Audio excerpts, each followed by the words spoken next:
California is confronting one of the biggest disruptions to its energy infrastructure in decades. With two major oil refineries confirmed to be shutting down, eliminating nearly a fifth of the state's capacity to produce gasoline and other fuels, fears over supply shortages and rising energy costs are accelerating. A turning point in California's energy landscape. California has long been known as a leader in environmental policy and clean energy innovation.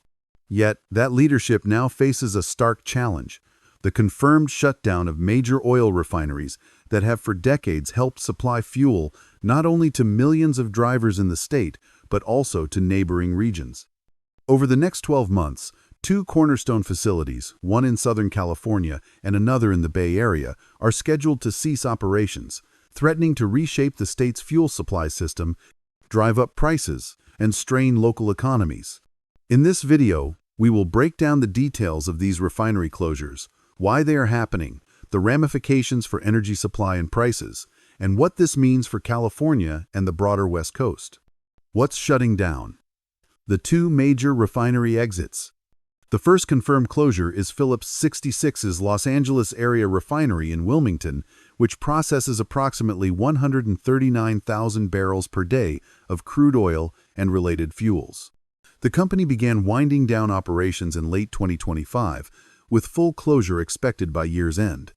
This facility has been a significant source of fuel production for Southern California for decades, handling gasoline, diesel, and other refined products. Its closure reduces local refinery output sharply, compelling the state to rely more on fuel imports or production elsewhere. The second major shutdown is Valero Energy's Benicia refinery, located near the San Francisco Bay. Valero has announced its intent to idle, restructure, or completely cease operations by April 2026. This facility contributes roughly 9% of California's crude refining capacity and plays a central role in providing fuels up and down the state. Taken together, these closures are projected to eliminate about 18% of California's total refining capacity, a level of reduction unprecedented in recent decades. Why are these refineries shutting down? Several factors contribute to these shutdown decisions, and understanding them is key to grasping the broader energy challenge California now faces. 1. Regulatory and cost pressures. Valero executives have publicly cited California's regulatory environment and high operating costs as significant drivers of the shutdown decision. The state's stringent environmental standards, while aimed at reducing emissions and shifting toward cleaner energy, have made compliance and long-term profitability more difficult for traditional refineries. 2. Market dynamics and demand shifts. Fuel demand in California has been gradually declining over the long term, partly due to improvements in vehicle fuel efficiency and the rapid growth of electric vehicles. As demand shifts, profit margins for refiners have tightened, making some facilities less economically viable. 3. Strategic industry adjustments. Phillips 66's decision reflects broader industry trends, where refiners worldwide reassess where to invest capital. Some assets are being converted into renewable fuel production, others decommissioned altogether. While Phillips 66 continues to operate other facilities, its Los Angeles plant has been identified as less sustainable under current market conditions. The impacts on California's fuel supply.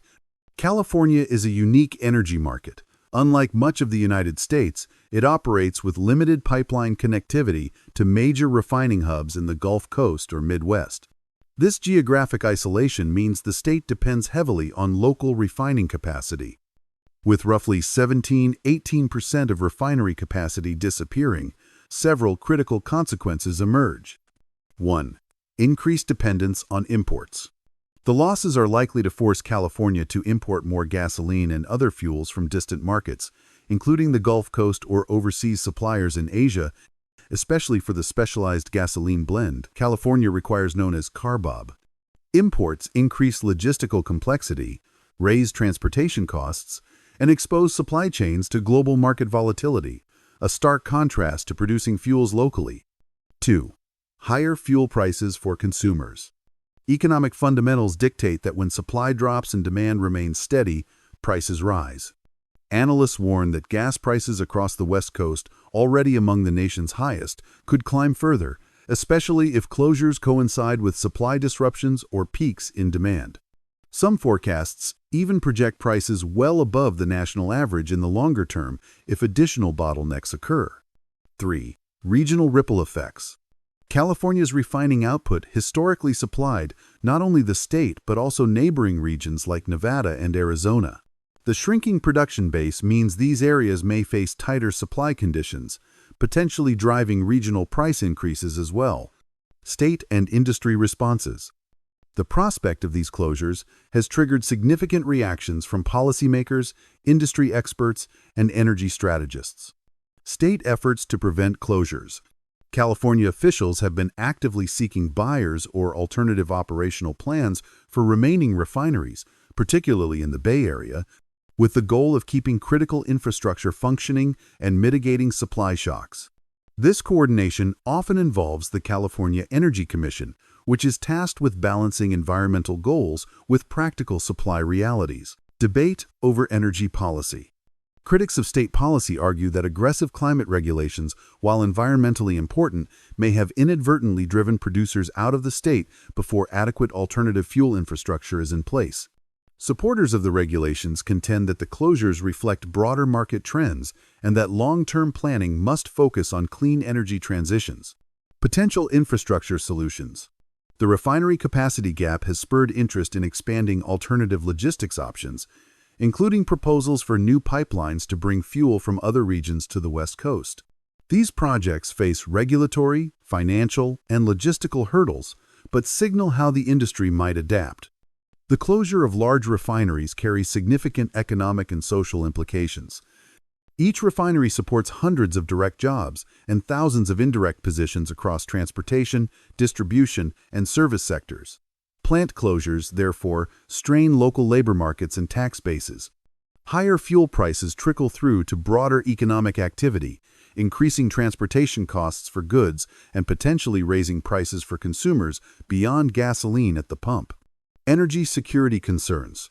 Some analysts warn that a shrinking domestic refining base increases reliance on foreign fuel sources, which can create strategic vulnerabilities should global supply chains be disrupted.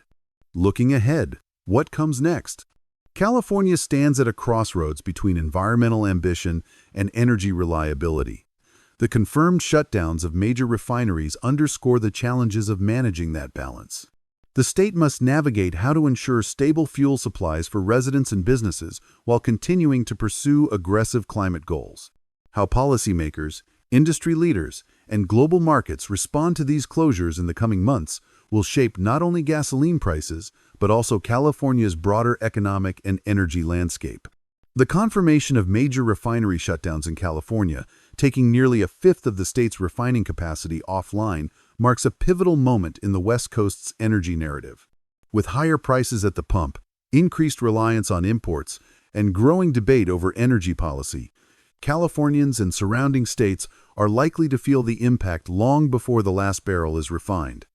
As this situation continues to unfold, staying informed about supply developments, price trends, and policy responses will be critical for understanding the future of energy in California and beyond.